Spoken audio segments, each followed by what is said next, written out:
Nako guys, eto may kwento sa atin ng puting kabayo. Kaya pala mainit ang ulo naman, sobrang mainit ang ulo ni Inday Sayad. Bakit? Dahil iritang-irita at natatae, alumpihit ang puwet. Dahil gusto niyang malaman kung sino ba itong nasa mahigit 30. Mahigit 30 na natetestigo laban sa kanya. Sabi ro ni Inday Sayad, nabibilang lang daw sa daliri niya yung kakilala niya na alam niyang tetestigo laban sa kanya. Pero sabi, nagtataka at galit na galit, bakit daw hindi alam ng kanyang mga abogado kung sino yung mga mag-aano sa kanya, tawag dito, magwi-witness laban sa kanya. Galit na galit dun sa kanyang mga abogado. Inday Sayad, huwag kang mag-alala. Malalaman mo rin naman yan Pagdating sa pre-trial, ipipresenta yan ng ipipresenta yan sa pre-trial nitong prosecution team. So malalaman rin ng mga abogado mo yan. Di ba? Kaya huwag kang magmadali. Kasi nga naman, masisisi mo ba yung mga abogado mo, Inday Sayad? Paano nila malalaman? Kumbaga, yung iniisip mo, alam na yan ng mga congressman, ng mga prosecution team. Sapagkat guys, ang sabi ng ating puting kabayo, kaya nagagalit itong si Inday Sayad, gusto niyang ipagapang. Gusto niyang malaman kung sino yung iba pang natitira, na mga magwi-witness laban sa kanya. Gusto niyang ipagapang, ibig sabihin, alamin at trabahuhin, kausapin o kung ano pa man pwedeng gawin para wag lang mag-witness sa kanya. Pero kasi yung mga kakilala niya na magwi-witness laban sa kanya na nabibilang daw niya sa kanyang mga daliri, yung mga yon wala siyang pag-asa ron. Hindi niya magagapang yun. Nagbabaka sakali. Baka nga naman yung iba ay magagapang. Ngayon, ang binabalikan ng pagkasayad, ng pagkasaltik, ay yung mga abogado niya. At talaga raw, ilang araw na raw, na talagang araw-araw mainit ang ulo nito si Sayad. Kaya pala kung may nagpakuha sa kanya ng picture, high blood.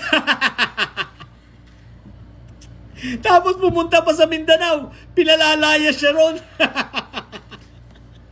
Sa Mindanao mismo, pinalalayas si Inday Sayad. Ang sigaw ng mga tao, ikulong na yan. Nandun si Inday Sayad, ang sigaw ng tao, ikulong na yan. Ikulong na yan. So ngayon guys, mainit ang ulo. Kasi nga, hindi malaman ng mga abogado ni Inday Sayad kung sino yung mga magwi-witness, yung mga witness nitong prosecution team.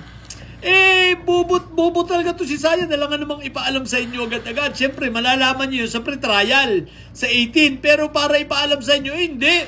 Bakit ipapaalam sa inyo? Tanga ba kayo? Tsaka yung mga yon, advance mag-isip itong mga kongreso, mas matalino ito sa mga inyo. Kumbaga na-safety na.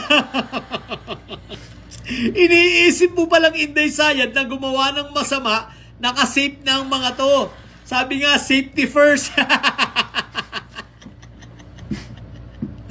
Sino ba naman ang hindi ma-high blood? Isipin mo lampas ng 30, magwi-witness laban sa'yo.